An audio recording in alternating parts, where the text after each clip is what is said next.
Hi, ശാന്തി സ്പെഷ്യലിലേക്ക് ഏവർക്കും സ്വാഗതം. നമ്മളിപ്പോൾ ലെൻറ്റ് സീസണിലുള്ള റെസിപ്പികളാണല്ലോ ഉണ്ടാക്കിക്കൊണ്ടിരിക്കുന്നത്. അടുത്ത ആഴ്ച കഷ്ടാനുഭവ ആഴ്ചയാണല്ലോ.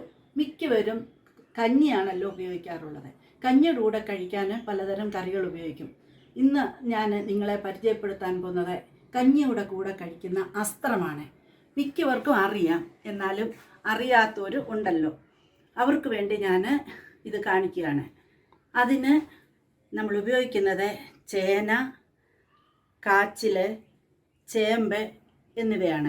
പലരും പല സ്ഥലങ്ങളിലും വ്യത്യസ്തമായ രീതിയിലാണ് ഇത് ഉണ്ടാക്കാറുള്ളത്. ചിലർ ചേന തന്നെ ഉപയോഗിക്കും, ചിലർ ചേമ്പ് തന്നെ ഉപയോഗിക്കും. ഇതെല്ലാം കൂടെ മിക്സ് ചെയ്ത് ഉപയോഗിക്കുന്നവരുണ്ട്. ഇതിനോടൊപ്പം ഏത്തക്കായ, കപ്പ, അതുപോലെ തന്നെ കുമ്പളങ്ങ ഇതെല്ലാം ഇട്ടും മിക്കവരും ഉണ്ടാക്കാറുണ്ട്. ഞാനിന്ന് ഓണാട്ടുകര സ്റ്റൈലിലാണ് ഉണ്ടാക്കാൻ പോകുന്നത്. അതിന് ഞാൻ എടുത്തിരിക്കുന്ന സാധനങ്ങൾ: 1/2 കിലോ ചേന, 300 ഗ്രാം കാച്ചിൽ, 300 ഗ്രാം ചേമ്പ്, മഞ്ഞൾ 1/2 ടീസ്പൂൺ, മുളക് പൊടി 1.5 ടേബിൾ സ്പൂൺ, പച്ചമുളക് 2-3 എണ്ണം, തേങ്ങ 1/2 മുറി തേങ്ങ, 1/2 ടീസ്പൂൺ ജീരകം, വെളുത്തുള്ളി 7-8 അല്ലി. ചിലർ ചുമന്നുള്ളി അരയ്ക്കാറില്ല, ഞാൻ പക്ഷേ 2 ചുമന്നുള്ളി അരയ്ക്കും ഇതിനകത്ത്. ബാക്കി ഉള്ളി നമുക്ക് കടുക് വറക്കാനായിട്ട്. വറ്റൽ മുളക് 2-3, കരിയാപ്പില, കടുക് 1/2 ടീസ്പൂൺ, വെളിച്ചെണ്ണ, ആവശ്യത്തിന് ഉപ്പ്. നമുക്കിതെല്ലാം ഒന്ന് ചെത്തിയെടുക്കാം.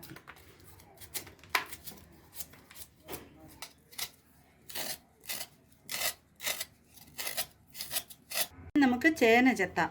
ചേന ചെത്തുമ്പോൾ മിക്കവർക്കും കൈ ചൊറിയാനുണ്ട്. അതിന് ഇച്ചിരി വെളിച്ചെണ്ണ എടുത്ത് ഇതുപോലെ കയ്യിൽ നമുക്ക് പുരട്ടിയിട്ട് നമുക്ക് ചെത്തിക്കഴിഞ്ഞാൽ അത് അരിഞ്ഞ് നമ്മൾ കഴുകുന്നത് വരെ നമ്മൾ ഈ എണ്ണ കയ്യിലുണ്ടെങ്കിൽ നമുക്ക് ചൊറിയാതിരിക്കും. പിന്നെ നമുക്ക് ഇത് ചെത്തിയെടുക്കാം. നമുക്കിതൊന്ന് കട്ട് ചെയ്യാം. ഇത് ഇത്ര വലുപ്പത്തിൽ വേണം നമുക്ക് കട്ട് ചെയ്യാനായിട്ട്. തീരെ ചെറുതായിട്ട് കട്ട് ചെയ്താൽ ഇതങ്ങ് ഒത്തിരി അങ്ങ് ഉടഞ്ഞു പോകും. കാച്ചിലും നമുക്ക് അതുപോലെ തന്നെ മുറിച്ചെടുക്കാം. ഇതേ വലുപ്പത്തിൽ വേണം നമുക്ക് മുറിക്കാനായിട്ട്. ചേനയും നമുക്കതുപോലെ മുറിച്ചിടാം. മിക്കവർക്കും ഈ റെസിപ്പി അറിയാം, ഇപ്പോഴത്തെ തലമുറയ്ക്ക് അറിയില്ലെന്ന് തോന്നുന്നു. അവർക്ക് വേണ്ടിയാണ് ഞാൻ കൂടുതലായിട്ട് ഇത് ചെയ്യാനായിട്ട് ആഗ്രഹിക്കുന്നത്. ഇത് വളരെ ടേസ്റ്റി ആയിട്ടുള്ളൊരു കറിയാണ്. ഇത് കഴിച്ചു കഴിയുമ്പോൾ നമുക്ക് മിക്കപ്പോഴും ഇത് കഴിക്കാനായിട്ട് തോന്നും. അതുപോലെ നല്ല ടേസ്റ്റാണ്. കഞ്ഞിയുടെ കൂടെ നല്ലൊരു കോമ്പിനേഷനാണ്. ഞാൻ ഇതെല്ലാം നല്ലതുപോലെ കഴുകി ഇനി അതൊരു കുക്കറിലേക്ക് ഞാൻ ഇടുകയാണ്.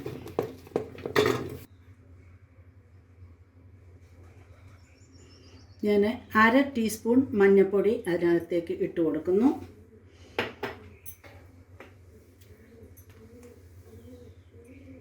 മുളക് പൊടി 1.5 ടീസ്പൂണാണ് ടേബിൾ സ്പൂണാണ് ഞാൻ ഇട്ടത്. എരിയില്ലാത്ത മുളക് വേണ്ടാണ് ഞാൻ അത്ര ഇട്ടത്. 1.5 ടേബിൾ സ്പൂൺ ഇട്ടത്. നിങ്ങൾക്ക് നിങ്ങളുടെ എരി അനുസരിച്ച് നിങ്ങൾക്ക് ഇത് ഉപയോഗിക്കാം. 2-3 പച്ചമുളക് നമുക്ക് ഇതിലേക്ക് മുറിച്ചിട്ട് കൊടുക്കാം. ഇനി നമുക്ക് ഇതിൻ്റെ ഒരു പകുതി ഭാഗം വെള്ളം നമുക്ക് ഒഴിക്കാം. പകുതി ഭാഗം വെള്ളമായി. പിന്നെ വെള്ളം വേണമെങ്കിൽ നമുക്ക് അതിനനുസരിച്ച് ചേർത്ത് കൊടുക്കാം. ഇനി നമുക്ക് സ്റ്റൗ ഓൺ ചെയ്യാം. നമുക്കിതൊന്ന് ഇളക്കി വെക്കാം. നല്ലതുപോലെ ഇളക്കി വെക്കാം. അടച്ച് വെച്ചിട്ട് 2 വിസിൽ വരെ നമുക്ക് വെയിറ്റ് ചെയ്യാം. അപ്പോഴേക്കും നമുക്ക് ഇത് അരച്ചെടുക്കാം. തേങ്ങ ഇട്ട് കൊടുക്കാം.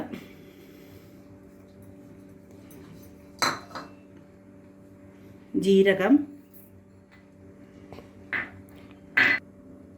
വെളുത്തുള്ളി,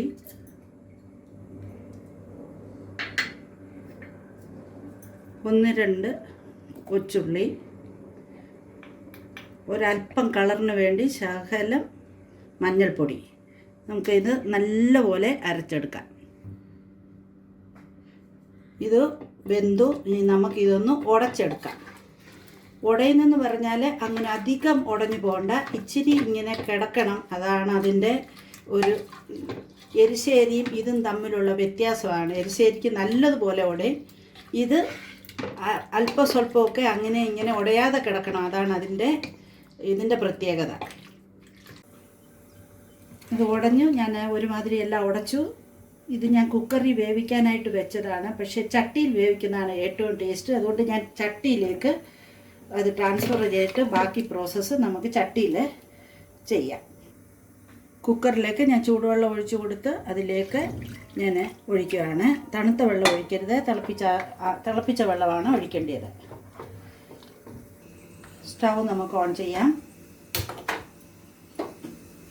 നല്ലപോലെ ഇത് തിളയ്ക്കണം. തിളച്ച് കഴിയുമ്പോൾ നമുക്ക് ഇതിൻ്റെ അരപ്പ് ഇട്ട് കൊടുക്കാം.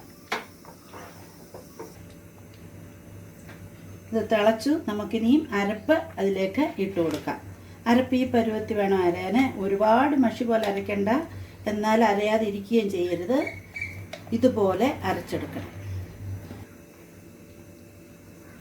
ആവശ്യത്തിന് നമുക്ക് വെള്ളവും കൂടെ ഒഴിച്ചു കൊടുക്കാം.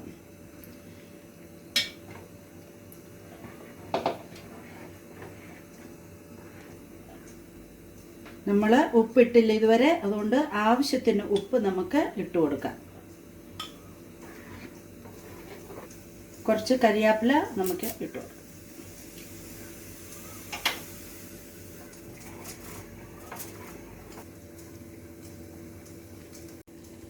നമ്മുടെ അസ്ത്രം നല്ലപോലെ തിളച്ചു. ഇതിനി അടി പിടിക്കാതെ ഇളക്കി കൊടുക്കണം. ഇതിൻ്റെ പച്ച ചുവ മാറുന്ന വരെ ചെറിയ തീയിൽ ഇട്ടേക്കണം. 2 മിനിറ്റ് ഞാൻ ലോ ഫ്ലെയിമിലാണ് ഇട്ടത്. അസ്ത്രം നല്ലതുപോലെ വെന്തു. നല്ല ഒരു ഫോമിലായി. ദാണ്ട് ഈ പരുവത്തിലാവണം.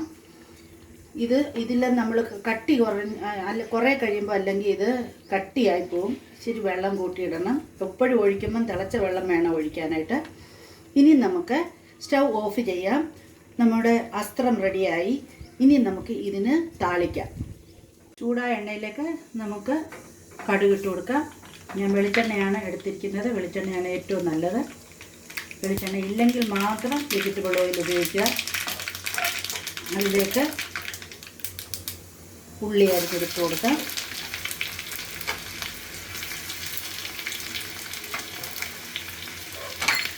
കറിവേപ്പില ഇട്ട് കൊടുക്കാം. വറ്റൽ മുളക് 2 എണ്ണം അത് അങ്ങോട്ട് ഇട്ട് കൊടുക്കാം.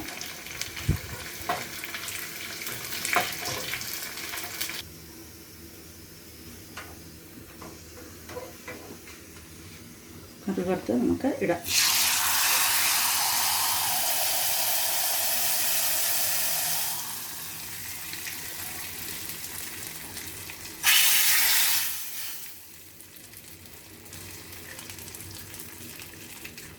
നമ്മുടെ അടിപൊളി അസ്ത്രം റെഡിയായി. അത് സെർവിങ് ബൗളിലേക്ക് നമുക്കൊന്ന് കോരിയെടുക്കാം. നല്ല ടേസ്റ്റാണ്. നിങ്ങളെല്ലാവരും ഒന്ന് ചെയ്ത് നോക്കണം. ഇത് ഒരു പ്രാവശ്യം കഴിച്ചു കഴിഞ്ഞാൽ വീണ്ടും വീണ്ടും നമുക്ക് കഴിക്കാനായിട്ട് തോന്നും. കഞ്ഞി റെഡിയായി. അസ്ത്രത്തിൻ്റെ കൂടെ കടുമാങ്ങ, അതുപോലെ തന്നെ പപ്പടം, ഇതൊക്കെ കൂട്ടിയാണ് ഇന്ന് ഞങ്ങൾ കഴിക്കാൻ പോകുന്നത്. വളരെ സുഖപ്രദമായ ഒരു ആഹാരമാണിത്. എല്ലാവരും ഒന്ന് ട്രൈ ചെയ്ത് നോക്കുക. കഴിച്ചുകൊണ്ടേയിരിക്കും, അതുപോലെ ടേസ്റ്റാണ്. നിങ്ങൾക്കെൻ്റെ ഈ വീഡിയോ ഇഷ്ടപ്പെട്ടുവെങ്കിൽ ലൈക്ക് ചെയ്യുക, മറ്റുള്ളവർക്ക് ഷെയർ ചെയ്യുക.